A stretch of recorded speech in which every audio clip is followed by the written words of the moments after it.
அஸ்ஸலாமு அலைக்கும். Welcome to Chennai sisters. இன்றைக்கி நாம் கேரமல் புட்டிங் எப்படி செய்கிறதுன்னு பார்க்கலாம். ஒரு பேனில் 7 டேபிள் ஸ்பூன் சர்க்கரை நம்ம சேர்த்துக்கலாம். சேர்த்துட்டு ஃபஸ்ட்டு நாம் இப்போ இந்த சர்க்கரையெல்லாம் கேரமலைஸ் பண்ணி எடுத்துக்கலாம். அதுக்கு நான் இப்போது 5 டேபிள் ஸ்பூன் தண்ணி இதில் தான் சேர்த்துக்க போகிறேன்.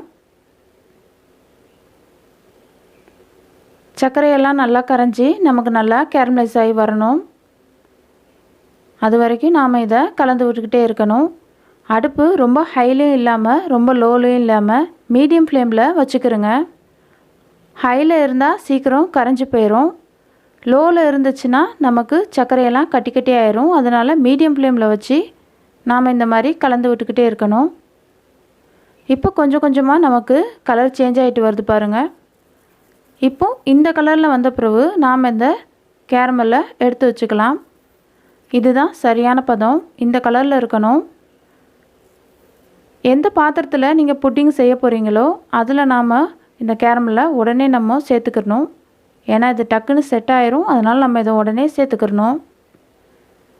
இது போல் நம்ம சேர்த்துட்டு இது நல்லா நம்ம ஆற வச்சு எடுத்துக்கணும். இது நல்லா செட் ஆகணும்.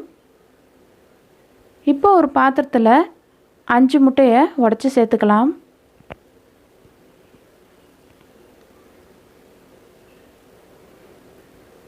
இப்போ 10 டேபிள் ஸ்பூன் சர்க்கரை சேர்த்துக்கலாம். இந்தளவு சரியாக இருக்குங்கிறனால நான் இந்தளவு எடுத்திருக்கேன். உங்களுக்கு இனிப்புக்கு தகுந்தவாறு நீங்கள் கூடவோ குறைவோ சேர்த்துக்கலாம். ஆனால் இந்தளவு சரியாக இருக்கும். அதனால் நான் 10 டேபிள் ஸ்பூன் சர்க்கரை சேர்த்துக்கிறேன். இப்போ ஒரு விஸ்க் வச்சு நல்லா நாம் இதை பீட் பண்ணி எடுத்துக்கலாம்.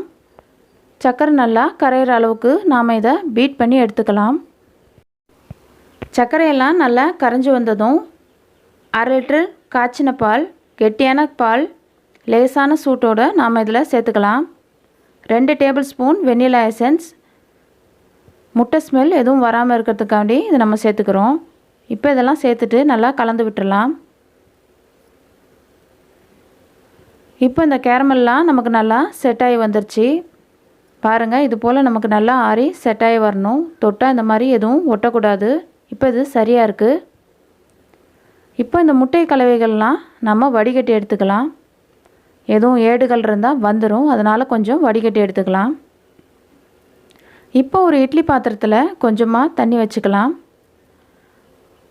உள்ளே ஒரு தட்டு வச்சிடலாம். உங்கள்கிட்ட இந்த மாதிரி தட்டு இல்லை அப்படின்னா ஒரு ஸ்டாண்டு வச்சுக்கிறோங்க. இப்போ இந்த புட்டிங் கலவையை உள்ளே சேர்த்துட்டு ஒரு சின்ன மூடி ஒன்று இதுக்கு போட்டுடலாம். இப்போ இந்த இட்லி பாத்திரத்தை மூடி வச்சு ஒரு 40லேருந்து 45 நிமிஷம் போல் நாம் இதை வேக வச்சு எடுத்துக்கலாம்.